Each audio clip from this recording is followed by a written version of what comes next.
Bienvenidos a todos entonces, a todas. Somos pocos, pero locos.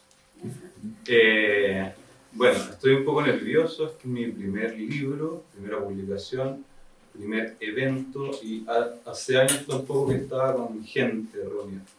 Hay caras conocidas, hay caras que no son tan conocidas, y al final hay caras que no veo tampoco porque soy bien crítico. Hay de todo acá. Quería agradecer a los dueños de casa, a Espacio Queleo, a Queleo Forestal, Mario Cerda, que hace posible estos encuentros súper buenos, de gran valor. También quiero dar la bienvenida acá a los exponentes, a los presentadores. Hay hartas mujeres acá, bueno, estamos divididos, pero para mí el tema de la mujer es algo súper importante y he estado presente desde siempre en mi vida, la valoración hacia la mujer, y se puede ver presente también en la misma obra, de una u otra manera. Ahí lo pueden interpretar cada quien como gusten, ¿ya? Pero tenemos acá a Mele Ruiz, ¿ya? Que es poeta, y ella quiere que diga que sea poeta en el fondo, no más que eso, aunque tiene otras cosas.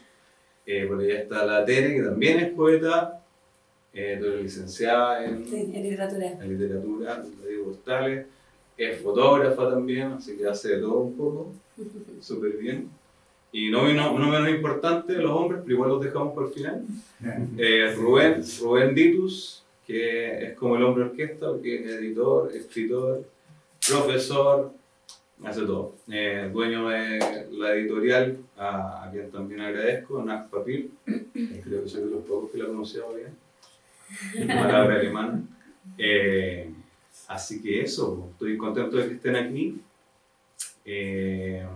Y bueno, la idea es que parta Rubén, probablemente vea algo del prólogo y nos diga algunas otras cosas.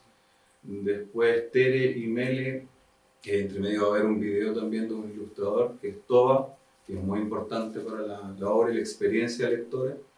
También lo vamos a ver. Pero Tere y Mele nos van a dar su opinión, ¿cierto? Su parecer, y algo que me importa mucho, la experiencia del lector, más de lo que puedan pensar de lo que yo quise plasmar en la obra, es lo que pasa con lo que yo escribí, con la obra como tal, o el texto, y la interpretación que cada quien le pueda dar, que es lo que más me importa. Así que una vez más, muchas gracias, y le doy la voz a Rubén Ditus. Gracias a los que están aquí presentes. Yo voy a contar una historia, ¿no? Un poco para también justificar por qué estamos aquí.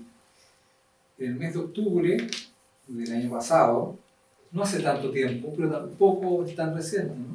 Un periodo suficiente un poco para que se dé el proyecto, recibí un correo electrónico. Bueno, recibí muchos correos electrónicos, ¿no? Ese mes, por cierto, yo hago clase en la universidad, pero particularmente el correo de la editorial Nac Papil, y era un escritor, se presentó como un artista, creo que así fue, en ese primer correo. No sé qué mentira te conté. De alguien completamente desconocido para mí, ¿no? En donde me presenta tímidamente, o no sé si tímidamente, pero me presenta su proyecto, ¿no? Habitualmente, cuando los escritores presentan su manuscrito, hacen las consultas respectivas de índole editorial, pero acá este sujeto me dice: yo tengo las ilustraciones, yo tengo un ilustrador, es un proyecto que está avanzando, ¿no? Así, la editorial no tenía que de alguna manera buscar ilustración, y por lo tanto fue un correo que, dentro de la gran cantidad de mensajes que llegan, te llama la atención. El desafío era grande porque se trataba de un relato más bien breve, de un relato que se lee de una tirada, ¿no? De una tirada. Yo creo que se lee no sé cuántas estaciones de metro podría, pero perfectamente se podría leer subiéndose en la estación número 1 y llegando al final. Yo le leí de una, ¿no es cierto? Y le contesté el correo. Estamos hablando de octubre del año pasado. Entonces, a ver si mi memoria no me falla, pero te dije algo, sí, perfecto, la historia está muy buena. La leí 2 veces. Además es de esas historias que no se puede decir de qué trata, porque si se dice, matas el final. ¿No? Tiene esa complejidad, ¿cierto? Es difícil. ¿De qué trata el hombre teñido de rojo? ¿Cierto? Es como, se puede dar algún tipo de información, y eso era también complicado al momento de promocionar una obra, ¿cierto? Porque cuando tú dices, es un texto sobre vampiros, ya, tú supones que va a haber sangre, que va a haber colmillos, pero no es de vampiro, no es de vaquero, no es una novela, un cuento romántico. Sí. Entonces era difícil encasillarlo, y entonces yo pensaba, ¿no? ¿Cómo se promociona un relato que además ya tenía un diseño donde la contracubierta no podía ser alterada, ¿no es cierto?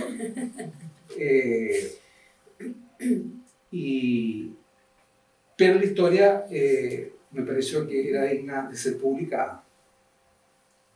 Lo primero que le dije fue, perfecto, pero las ilustraciones tienen que ser en blanco y negro, porque si no, los costos de impresión, ustedes saben, ¿no? Para quienes no conocen un poquito, el doble. El color significa el doble del valor. Entonces, y la respuesta de Ángel, no, tiene que ser. Tiene que ser rojo. ¿Cómo vamos a imprimir un libro, a diseñar un libro, donde el rojo solamente esté en las tapas, ¿no es cierto? Ahí negociamos un poco, ¿no? Y yo le dije, perfecto, ¿okay? Pero para que sea sustentable el libro, debe tener una cantidad de páginas a menos, ¿no es cierto?, que donde la imprenta no me la corchetee. O sea, este librito nos generó algunas dificultades, ¿no? Aquí está el diseñador, Juan Francisco Turriente, a quien aprovecho de saludar.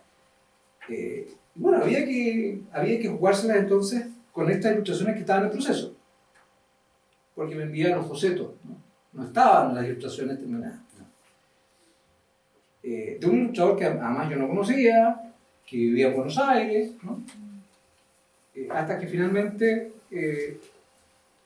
nos arriesgamos en esta aventura editorial para plasmar la idea que Ángel y Toba tenían, Toba el seudónimo del ilustrador, y finalmente dijimos, ok, vamos.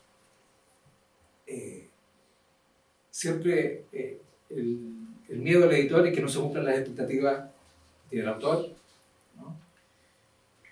O que el ilustrador no le guste la manera como esa ilustración encaja en el libro, digamos, ¿no? Es decir, todas estas cosas pueden pasar en el proceso editorial. Finalmente logramos llegar a acuerdo. La persona que pensé para el diseño es alguien con experiencia, que es Juan Francisco. Tenía que ser tomado por no un diseñador tan joven, no que sea viejo o prudente, pero un hombre con experiencia en la materia, y eso me da garantías de que íbamos a tener un buen resultado. Así fue, ¿no? Y en el proceso de edición, yo le dije a Ángel, la labor del editor es transformar, ¿no es cierto?, su demanda en bruto en un texto que pueda ser comercializable, que tenga un interés, pero sobre todo que sea un texto de colección, un libro de colección, donde uno perfectamente encuentre algo más que la historia, sino que tenga un sentido exterior. Y le dije, falta un prólogo. Yo creo que a esta historia le falta un prólogo. Hay libros que necesitan prólogos y hay otras historias que no necesitan prólogo. Yo creo que esta historia necesitaba un prólogo para inducir, ¿no? Precisamente porque no podíamos poner nada en la contracubierta. Algo hicimos en la primera solapa, que es una reseña, pero que en el fondo no dice tampoco mucho, da algunas orientaciones respecto a la historia. Y sin darle mucha vuelta, me encargué a mí mismo la redacción de este prólogo, que también salió de una tirada. Y si me permiten, voy a leer el prólogo.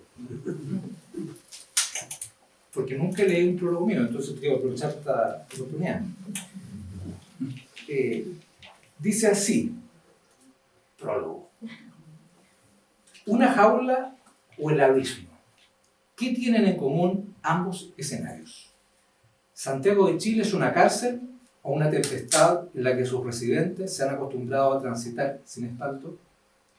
Las respuestas se deducen tras la siguiente experiencia lectora. El presente relato de Ángel de Juan no solo dibuja con maestría las directrices de una ciudad que no deja respirar, que asfixia, que impone sus reglas, sino que le ofrece una salida alternativa a un protagonista que parecía abandonar su destino a la suerte, pero donde nada es lo que parece. En medio de una rutina castradora y poco estimulante, Guillermo es un número en la capital más desigual de América Latina. Todos sabemos que es Santiago, ¿no es cierto?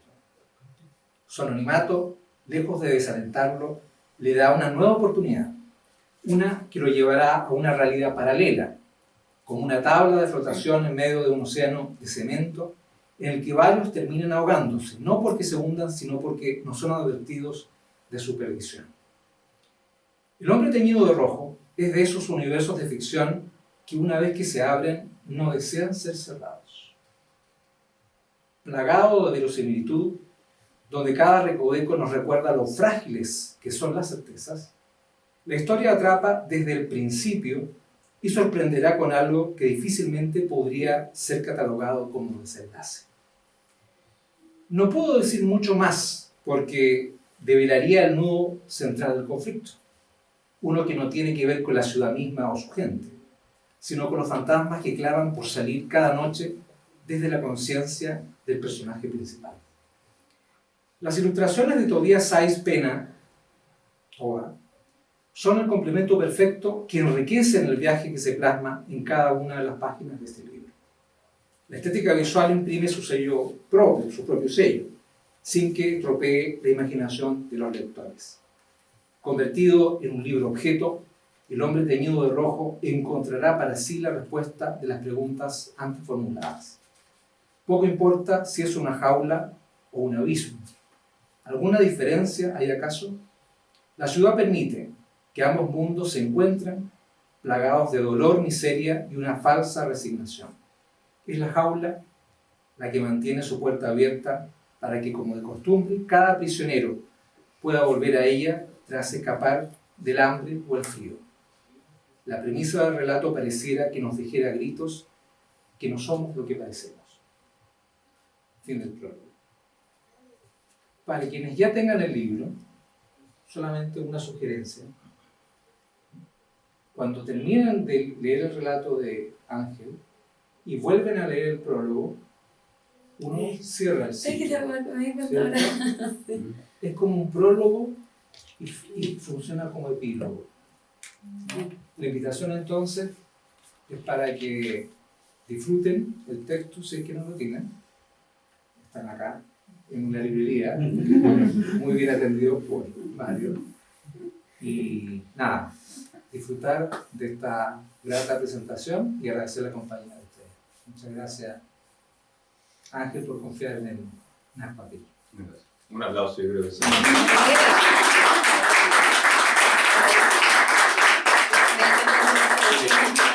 De hecho, con lo que él dice, yo tenía mis dudas. ¿Por qué me consideró finalmente para publicar? Yo no toqué tantas puertas, debo decirlo, no fui tan rechazado, menos mal, esta vez. Que la vida sí ha sido muy rechazada. Pero tenía muchas cosas en contra, como él decía, era un cuento breve o relato, depende de quién lo quieran ver, ilustrado, en donde tenía que, más encima tú me decías, no, que tenga 10 ilustraciones, y decía, no, con las que están. No quería más. Y así, un sinfín de cosas, ¿cachai? Autor nuevo. ¿Por qué cresta este personaje creyó? Sureño. Sureño, más encima. Santiaguino. Bueno, soy santiaguino en realidad, sí. Vivo en Puerto Montt, pero sigo siendo santiaguino. Así que sí, gracias por la oportunidad también. Eso. Muchas gracias. No sé si alguien quiere proseguir. Ya, comienzo yo. Eso dice cronograma. Yo mandé un cronograma. Soy mala para romperlo.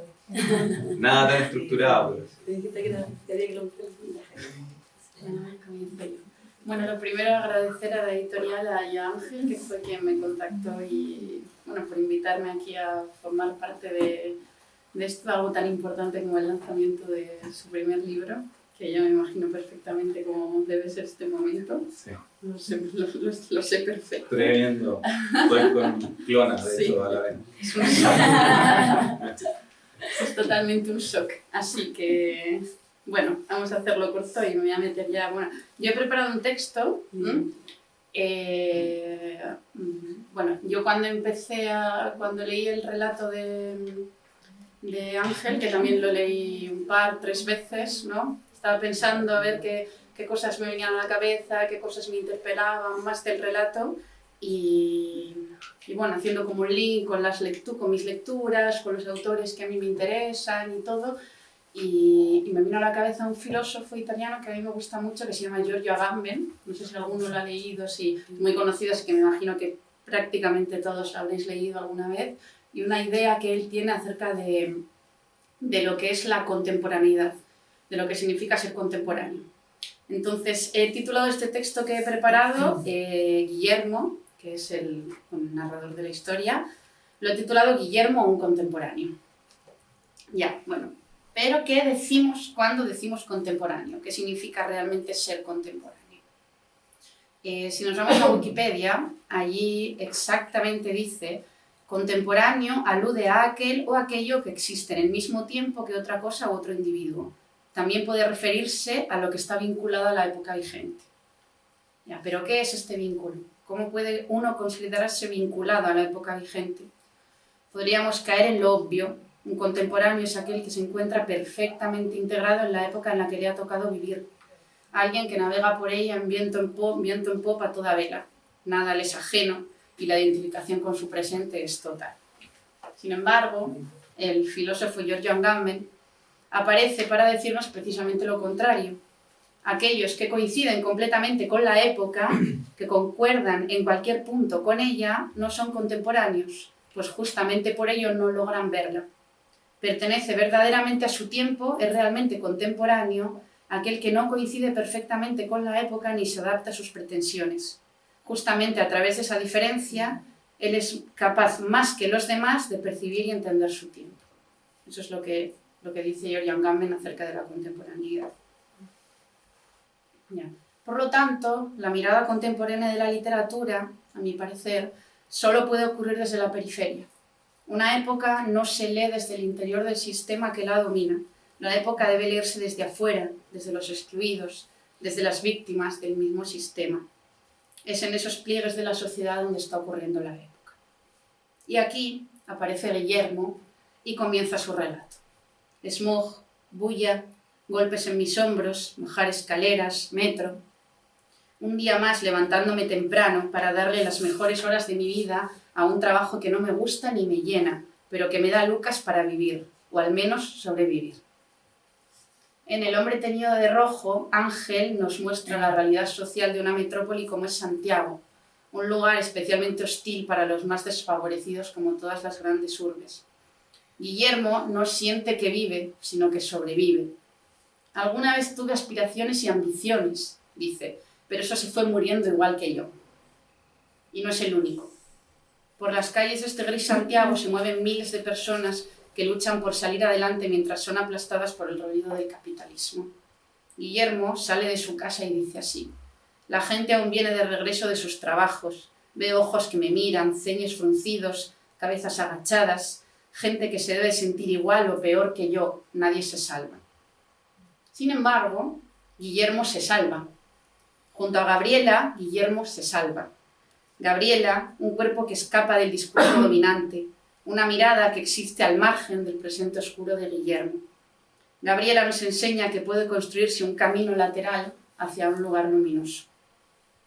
Si me lo permitís, voy a recuperar a Agamben en este punto, porque Agamben también dice que todos los tiempos son, para quien experimenta la contemporaneidad, oscuros. El contemporáneo es justamente aquel que sabe ver esta oscuridad y es capaz de describir mojando la pluma, es capaz de escribir mojando la pluma en las tinieblas del presente. Eso dice Agamben. Nombrar algo es hacer que exista, y en un sistema violento que expulsa a los márgenes a sus miembros más débiles, se hace necesaria una narración que, como en El hombre teñido de rojo, dé la palabra a quien no la tiene. Bravo, ¿no?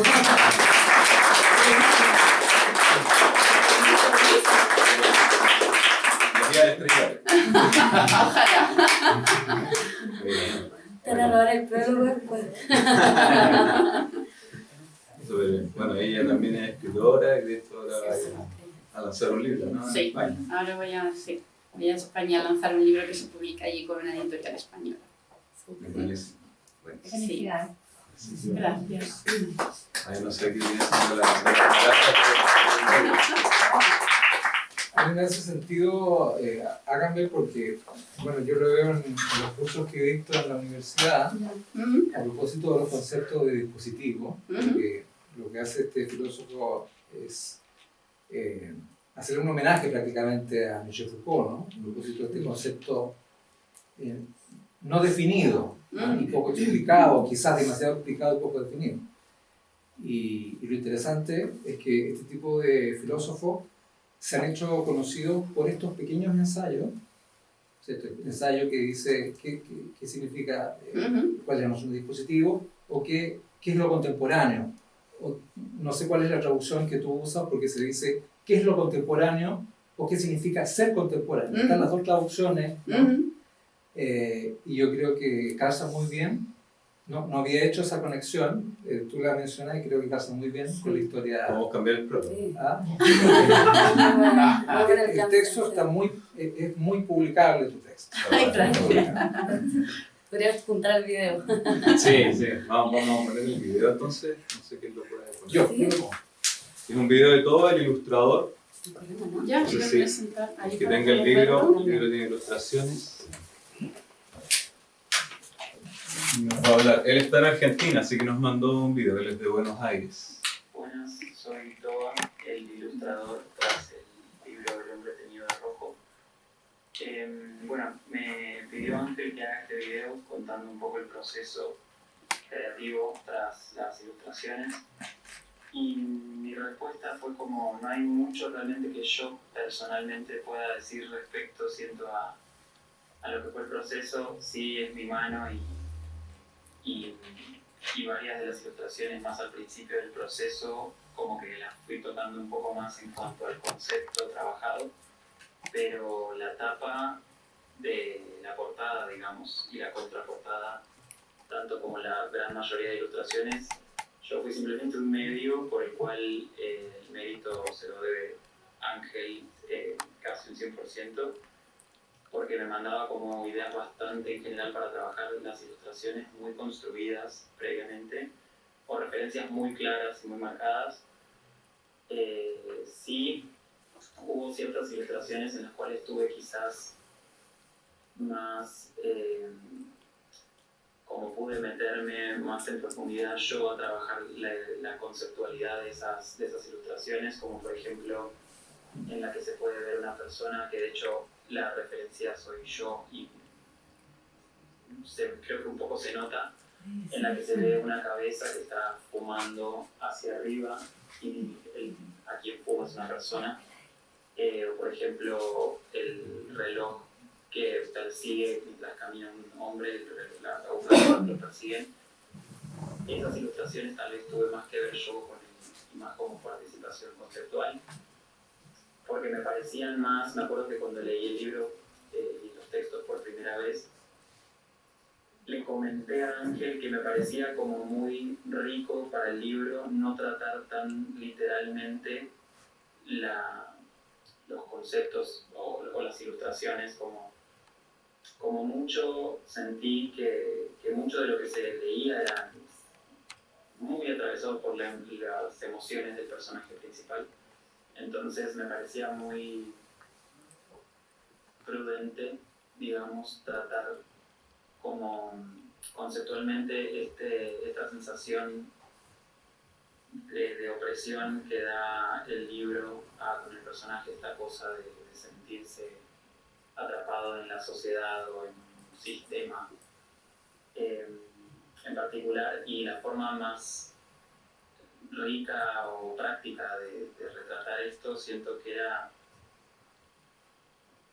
como de una forma muy abstracta dar a entender eso. Por eso, por ejemplo, una cabeza enorme, que sería el sistema, tal vez fumando a un individuo y consumiéndolo, digamos, como una forma bastante más poética, siento que era una buena forma de tratar y de encarar el proyecto. Me parecía muy rico en ese sentido el texto de Ángel. Y bueno, después la gran mayoría creo que hubo así como algunas que otras pautas y palabras claves que tratamos al momento de producir ciertas imágenes e ilustraciones, pero después hubo muchas que, como digo, o sea, la tapa y contratapa, que son hechas en acrílico originalmente, esas fueron ideas y conceptos muy tratados más que nada por Ángel, en el cual yo puse manos y medio y él como que habló más a través mío que otra cosa, pero después eso fue trabajo en equipo, pero en su mayoría bastante tuvo que ver con él y con su idea muy clara, digamos, que tenía del proyecto. Así que, bueno, nada, yo acá esperando mis copias. De Argentina les mando un saludo y muchas gracias por dejarme participar de este hermoso proyecto. Saludos. Un aplauso para él.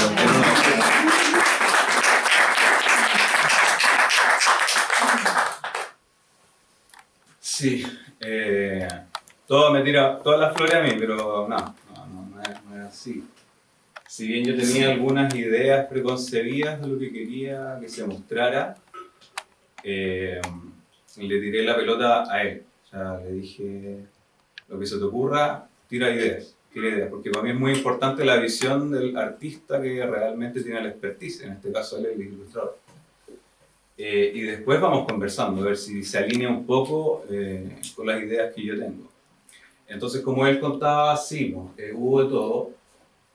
Algunas se hicieron más cercanas a las ideas que yo tenía y otras fueron 100% como él. La mejor ilustración, que es la que él nombra, parecía esta, cuando está fumando y se fuma a otra persona o a sí misma. Hay una transformación ahí. Esa fue idea totalmente de él y me pareció espectacular y tenía que quedar así. Entonces, él tiene una sensibilidad que necesitaba. Me costó mucho encontrar ilustradores, estuve meses buscando ilustrador. Creo que nos sirve cualquier ilustrador para un X trabajo que uno esté haciendo. Tenía solo dos. Después de meses logré encontrar a dos. Con uno no llegamos a acuerdo y él tenía una visión un poco más oscura. El libro tiene cierta oscuridad, obviamente, pero desde la nostalgia. Este era otro tipo de oscuridad más macabra. Así que por algo pasan las cosas, aunque suene súper cliché, pero yo creo en eso. Y el trabajo con Toba fue súper bueno, responde súper bien, trabaja muy bien en los tiempos y en forma. Así que súper agradecido con Toba. Y el hecho de que existan ilustraciones en el cuento es justamente, parte de eso hablaba Rubén, de que esto es un libro objeto. Y la idea de que sea un libro objeto, al menos para mí, es que el cuento como tal, que no se ve no tiene tanto valor, digamos, en el común de la gente, como lo tiene una novela, lo tenga. Un poco elevar un poco lo que es un cuento, que igual requiere de otro tipo de práctica y otro tipo de habilidades. Tienes que colocar lo justo y necesario, y hay ciertas normas, digamos, que se suelen usar. Hay algunos que dicen que el cuento tiene que partir con ya la idea final, de cómo termina en el fondo. Yo no lo hice así, pero dicen que sí. Entonces es diferente. Y me interesa que eso se pueda rescatar de algún modo, que se pueda valorar el cuento como género. Y eso está, pues, y las ilustraciones creo que aportan en esto mismo, en la experiencia del lector, y también sirven como guía de distintos hitos dentro de la lectura. También sirven de descanso, porque si bien el cuento es cortito, son 48 páginas, tiene una complejidad y hay varios temas que se van tocando. O sea, yo lo releí ayer, no soy mucho de releer mis cuentos porque encuentro pifias siempre, cosas que se pueden mejorar. Pero decía, bueno, en este párrafo o en esta página hay un tema, en este hay otro, y es como interesante verlo, más allá de lo que dice como la trama superficial, digamos. Así que creo que aporta mucho lo que hizo Toa y le estoy muy agradecido por el trabajo que se hizo. Y ahora pueden volver. ¿Yo puedo Me siento preguntarle solo. unas preguntas de respecto al trabajo de él? Sí. ¿En qué formato él plasmó? ¿Es digital o es óleo? Quedé muy metida acrílico, quedé muy metida como en qué plataforma él trabajó. Yo no estoy muy al tanto en términos técnicos, ¿Era a mano, digital? pero sí, él fue todo a mano, todo a mano. No sé qué lápiz se ocupó ni nada de esas tintas. Dijo técnica Dijo acrílica.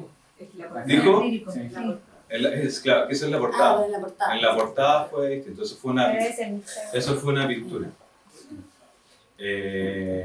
Y claro, y hubo ilustraciones que tuvimos que meter mano los dos en el fondo porque no quedaba. Suponte la portada quedaba como algo muy macabro en un inicio, muy oscuro, como muy dark, como heavy metal. No era la idea.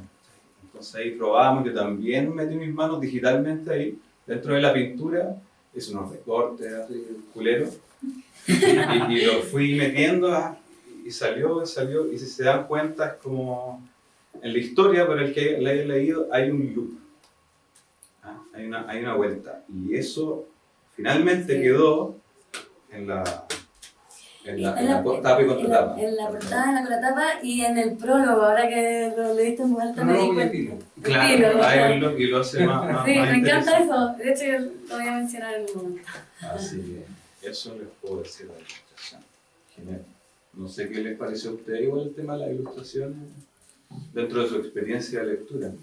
Me gusta justamente lo que dijiste de generar una pausa, porque también uno interpreta la imagen, entonces como que ahí hay otro tipo de lectura también y un muy buen complemento. Y también encontré que no era algo que subestimara al lector o que no dejara a la imaginación. Encontré que estaba lo justo y necesario. No, y algo relevante que dice Toba, tampoco podía spoilear la imagen. Claro. Súper Que importante. alguien, habitualmente en los libros con ilustraciones, uno Se te adelanta, Sí, me sí, parece. se te ve las adelanta, ilustraciones sí. hasta el final. Ah, sí. Si ustedes se fijan y adelantan las ilustraciones, no se revela. No, es cierto. Al final de la Es que es historia. súper cierto, sí. Se sugieren algunas Sí. cosas, pero no. El texto en sí mismo lo encontré muy visual, por lo que me lo imaginé también como cómic, como me imaginé como escaleta, Ya. me lo puedo imaginar, pero me encanta tanto el texto en sí mismo, como lo escribiste, que tampoco me voy a imaginar solo como una historieta, como algo solo visual, o sea, con solo un poco de viñeta, como con un poco de diálogo nomás. Es muy visual, eso me encantó también. Como más allá de la ilustración, que ahí tiene como la parte de imagen, el texto en sí mismo es así. Me dijiste que te habías reído. Harto. Sí, me había reído muchísimo. Bueno, ¿leo? Dale, dale. Oye, yo escribí a mano, pero es que ya era tanta raya que al final me mandó un mail. Súper. Era más rápido escribir.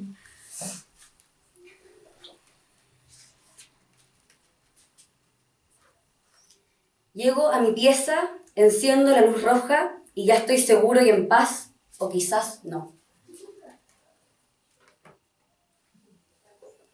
Es mi frase favorita del libro. Tenía que leerla. Quiero agradecer a Ángel de Juan por invitarme a leer su libro y a participar de su presentación, y también a Librería Queleo Forestal y a Espacio Forestal. El relato El hombre teñido de rojo destaca en humor, lucidez y ritmo, utilizando un lenguaje claro y cotidiano que se aplica a través de un narrador en primera persona que, al igual que el lenguaje, genera acercamiento e intimidad. La circularidad de la descripción narrativa y también de la acción, de una manera perspicaz, nos envuelven en la cotidianidad y el tedio que experimenta el protagonista respecto a su día a día. El hombre teñido de rojo es irreverente y hace sorpresiva la inclusión a través de un ingenioso punto de quiebre de un personaje femenino. El protagonista, a momentos, era realmente teñido de rojo, llevando el relato a un plano más visual con un alcance poético. Este libro abre paso a la reflexión sobre el alienamiento en nuestra sociedad actual y es un libro que motiva la lectura por su ligereza en la trama, por su destreza narrativa y por su extensión precisa sin necesidad de adornos. Gracias.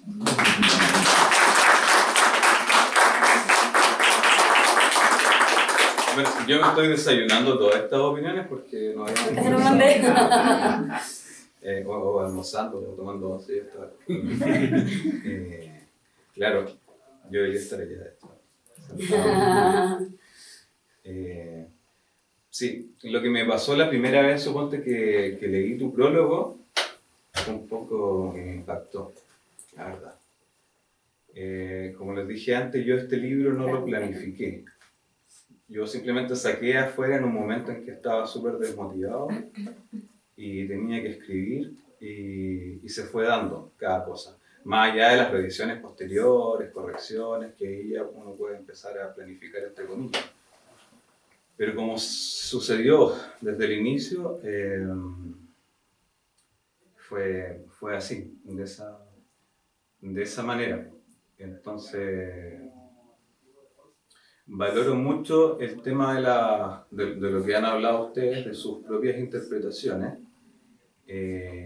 Yo creo que nunca hay una verdad única, y de hecho no la hay, son interpretaciones. Pero sí, cuando leí el prólogo, la primera vez me chocó un poco, porque dije, ¿esto es? Como que esto es lo que escribí, esto es lo que significa finalmente. Porque yo no había hecho el análisis. Después de leerlo tampoco había hecho como un análisis, después de escribirlo. ¿Cachai? Escribí, sentí que había una historia, sentí que habían cosas que rescatar. Pero claro, no me había encontrado, soy autor nuevo, entonces no me había encontrado con otras miradas, otras perspectivas. Y me hacían sentido. Pero en un inicio fue un poco como que te despojaran de lo que escribiste, en cierta forma. No sé muy bien cómo explicarlo. Pero eso fue lo que me sucedió. Ya después, con el tiempo decantó, lo volví a leer y sí, me hizo sentido y está bien. Como te digo, es una verdad, no es lo único. Lo que tú interpretas puede ser eso y tiene distintas verdades para ti. Igual con la Tere, igual con la Mele, igual con todos ustedes, si lo leyeron, no lo vayan a leer. Y para mí creo que eso es lo más importante. Como creo que dije al inicio, es como esta relación que se da entre lo que yo escribo, lo que queda en la obra y la interpretación que ustedes le puedan dar. Y todos los cuestionamientos que se puedan producir en ese intercambio. ¿Ya? Porque cada quien tiene sus propias experiencias, sus propias vivencias, todos hemos sufrido, tenido alegría, y en base a eso es la visión que tenemos del mundo y con lo que nos encontramos. Entonces, eso para mí es lo valorable y es lo rico de la literatura, finalmente. Más allá de lo que se piense de mí como autor o de lo que yo haya querido plasmar en el libro. Creo que eso es lo principal de esta obra y por eso El hombre teñido de rojo no pretende, y creo que así se lee, decir una verdad única, digamos, decir esto es así, o es un problema total del sistema. Eso lo decide cada uno de ustedes. Y por eso termina con muchos cuestionamientos. Yo creo que la invitación aquí, a quienes lo quieran leer, es esa, a que nos cuestionemos las cosas, que las conversemos, que no nos quedemos callados, y eso finalmente. Así que yo creo que con eso podría cerrar, a menos que ustedes quieran decir algo. ¿Qué pasa? ¿No me asusté?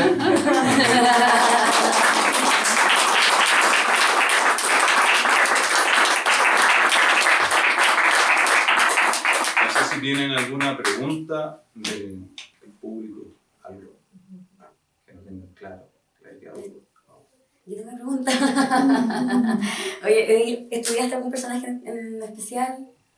¿O te inspiraste en alguien en específico? Está muy inspirado en vivencias personales. En un momento en que estaba totalmente desmotivado en la pega y había pasado por muchos años de trabajo comerciales, en retail, en el fondo.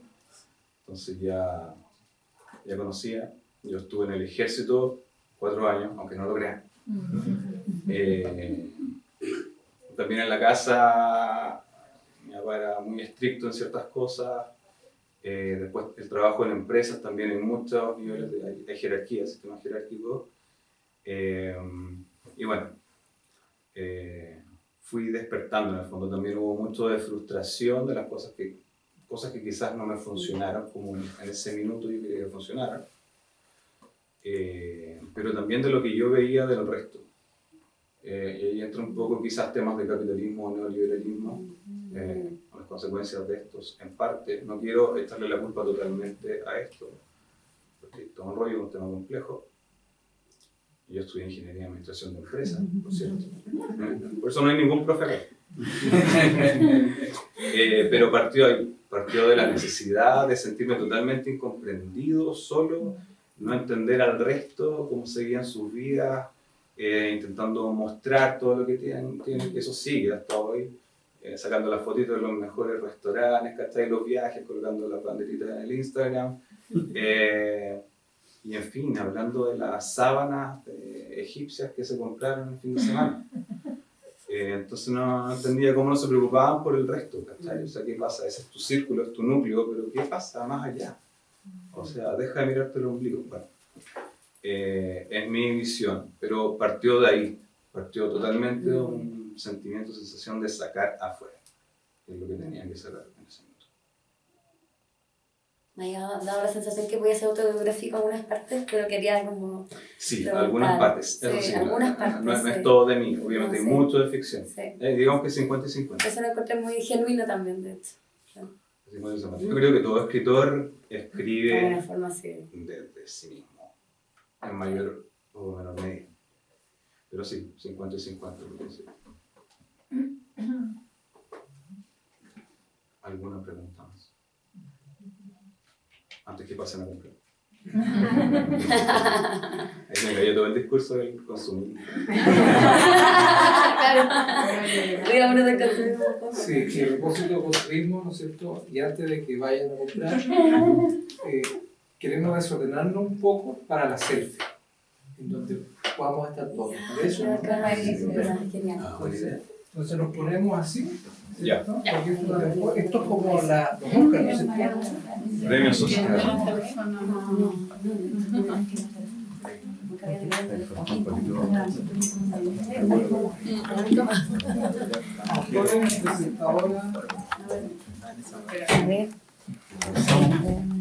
Ah, no me aprieta al otro lado, porque no tengo que lado.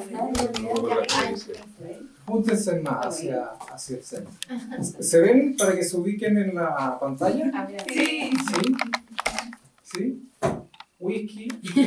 Esto está ordenado. Esto ahora desordenense. Ya estoy desordenado.